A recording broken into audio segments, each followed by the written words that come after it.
அனைவருக்கும் வணக்கம். சற்று முன்பு தமிழக அரசு இன்று வெளியிட்டுள்ள 8 முக்கியமான அறிவிப்புகள் என்னென்ன என்பதை பற்றி தான் நம்ம இந்த வீடியோவில் டீட்டெயிலாக பார்க்க போகிறோம். முடிந்த அளவுக்கு இந்த வீடியோவை ஸ்கிப் பண்ணாமல் முழுமையாக பாருங்கள். இந்த வீடியோக்குள்ளே போகிறதுக்கு முன்னாடி இந்த வீடியோக்கு ஒரு லைக் பட்டனை ப்ரெஸ் பண்ணிடுங்க. நீங்கள் இதுவரைக்கும் என்னோட சேனலை சப்ஸ்கிரைப் பண்ணாமல் இருந்தீங்கன்னா மறக்காமல் சப்ஸ்கிரைப் பண்ணிக்கோங்க. கூடவே அந்த பெல் சிம்பிளையும் மறக்காமல் கிளிக் பண்ணிக்கோங்க. சரி, வாங்க இப்போ நாம் வீடியோக்குள்ளே போகலாம். முதல் அறிவிப்பு: தமிழக சட்டப்பேரவைக்கு ஏப்ரல் 23ஆம் தேதி தேர்தல் நடைபெறுகிறது. மார்ச் 15ஆம் தேதி முதல் தேர்தல் நடத்தை விதிமுறைகள் தேர்தல் ஆணையத்தால் நடைமுறைப்படுத்தப்பட்டுள்ளது. எனவே மாவட்ட ஆட்சித் தலைவர் தலைமையில் திங்கட்கிழமை தோறும் நடைபெறும் மக்கள் குறைதீர்ப்பு நாள் கூட்டம், மாதந்தோறும் வட்டங்களில் நடைபெறும் மாவட்ட ஆட்சியரின் மக்கள் தொடர்பு திட்ட முகாம் மற்றும் மாதந்தோறும் நடைபெறும் விவசாயிகள் குறைதீர்க்கும் நாள் கூட்டம் ஆகியவை தேர்தல் நடத்தை விதிகள் முடியும் வரை நிறுத்தி வைக்கப்படுகிறது என பொதுமக்களுக்கு தெரிவிக்கப்படுகிறது என்று மாவட்ட கலெக்டர்கள் தெரிவித்துள்ளனர். இரண்டாவது அறிவிப்பு: மார்ச் 15ஆம் தேதி அன்று பெட்ரோலியம் மற்றும் இயற்கை எரிவாயு அமைச்சகம் அனைத்து உள்நாட்டு எல்பிஜி நுகர்வோருக்கு எல்பிஜி சேவைகள் மற்றும் மானியங்களை தொடர்ந்து பெற பயோமெட்ரிக் ஆதார் அங்கீகாரம் அல்லது EKYC-ஐ முடிக்க வேண்டும் என்று அறிவுறுத்தது. எண்ணெய் சந்தைப்படுத்தல் நிறுவனங்களின் அதிகாரப்பூர்வ மொபைல் பயன்பாடுகள் மற்றும் ஆதார் ஃபேஸ் RD செயலி மூலமாக வீட்டிலிருந்தே ஸ்மார்ட் போனை பயன்படுத்தி சரிபார்ப்பு செயல்முறையை எளிதாக முடிக்க முடியும் என்றும் அமைச்சகம் தெரிவித்துள்ளது. மூன்றாவது அறிவிப்பு: ஆன்லைன் மூலமும் வேட்புமனு தாக்கல் செய்யலாம் என்று தலைமை தேர்தல் அதிகாரி கூறினார். மார்ச் 30ஆம் தேதி முதல் ஏப்ரல் 6ஆம் தேதி வரை வேட்புமனு தாக்கல் செய்யலாம் என்று அறிவிக்கப்பட்டாலும் சனி ஞாயிறு அதாவது 4ஆம் தேதி மற்றும் 5ஆம் தேதி வேட்புமனு தாக்கல் செய்ய முடியாது. அதன்படி 6 நாட்கள் மட்டுமே வேட்புமனு தாக்கல் செய்ய முடியும். தமிழ்நாட்டில் 2106 பறக்கும் படைகள் அமைக்கப்பட்டுள்ளது. வேட்புமனுக்கள் காலை 11 மணி முதல் பிற்பகல் 3 மணி வரை பெறப்படும். கரூர், ஈரோடு, நாகை, விருதுநகர் மாவட்ட எஸ்பிக்களை இடைமாற்றம் செய்து தேர்தல் ஆணையம் உத்தரவிட்டுள்ளது. கரூர் மாவட்ட எஸ்பியாக ஹரிஹரன் பிரசாத், ஈரோடு எஸ்பியாக கிரண் ஸ்ருதி, நாகை காவல் கண்காணிப்பாளராக சுர்ஜித் குமார், விருதுநகர் எஸ்பியாக ஸ்ரீ நாதா நியமிக்கப்பட்டுள்ளார். AI தொழில்நுட்பம் மூலம் சமூக வலைத்தளங்களில் போலியான வீடியோக்கள் வருவதை AI தொழில்நுட்பம் மூலமாகவே கண்காணித்து நடவடிக்கை எடுக்கப்படும் என்றும் அதற்கான பணிகளும் தொடங்கப்பட்டு விட்டது எனவும் கூறினார். மேலும் வாக்குச்சாவடிக்கு வெளியே வாக்காளர்கள் செல்போன்களை பாதுகாப்பாக வைக்க பெட்டகம் ஏற்பாடு செய்யப்பட்டுள்ளது என்றும், ஆவணங்கள் இருந்தால் பணம் உடனடியாக திருப்பி அளிக்கப்படும் என்றும், ஆவணம் இருந்தால் எந்த தொந்தரவும் செய்யக்கூடாது என அதிகாரிகளுக்கு அறிவுறுத்தப்பட்டுள்ளனர் என்றும், பெரிய அளவிலான பண பரிவர்த்தனைகளும் கண்காணிக்கப்படும் என்றும், தேர்தல் நடத்தை விதி அமலான 12 மணி நேரத்தில் சுமார் 1,20,00,000 ரொக்கமும் பொருட்களும் பறிமுதல் செய்யப்பட்டுள்ளது. காலை 6 மணி முதல் இரவு 10 மணி வரை தேர்தல் பிரச்சாரமும் செய்யலாம் என கூறப்பட்டுள்ளது.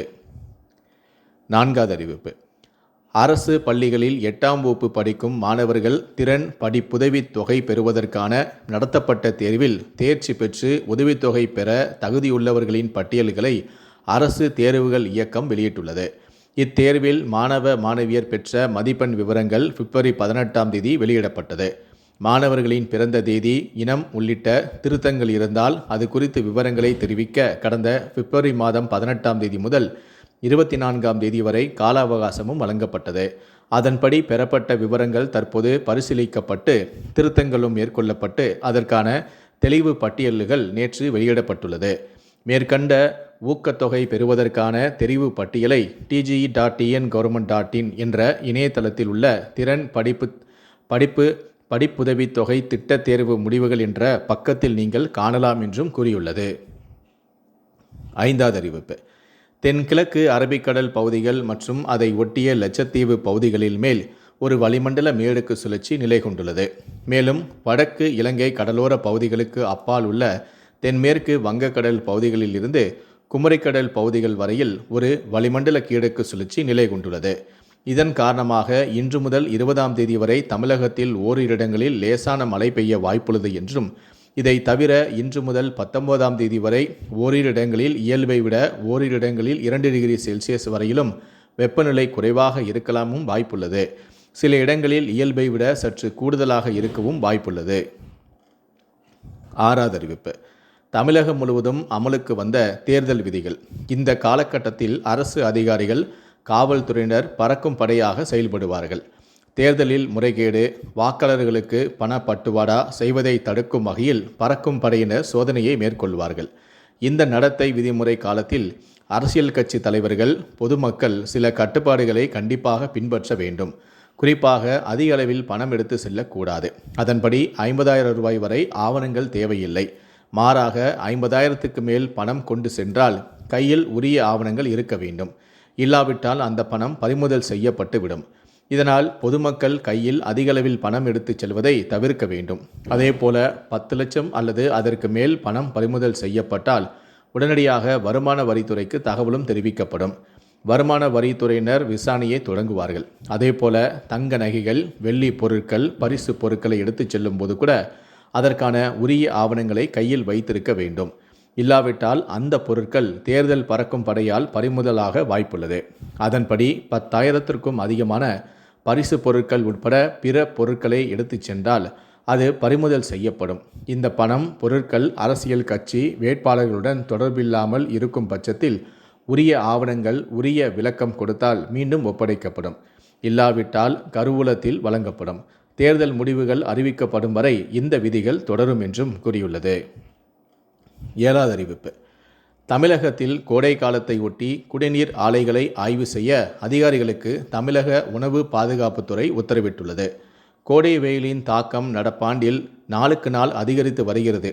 இந்த நிலையில்தான் கேன் குடிநீர் நிறுவனங்கள் குடிநீரின் தரத்தை உறுதி செய்யுமாறு தமிழக உணவு பாதுகாப்புத்துறை உத்தரவை பிறப்பித்துள்ளது.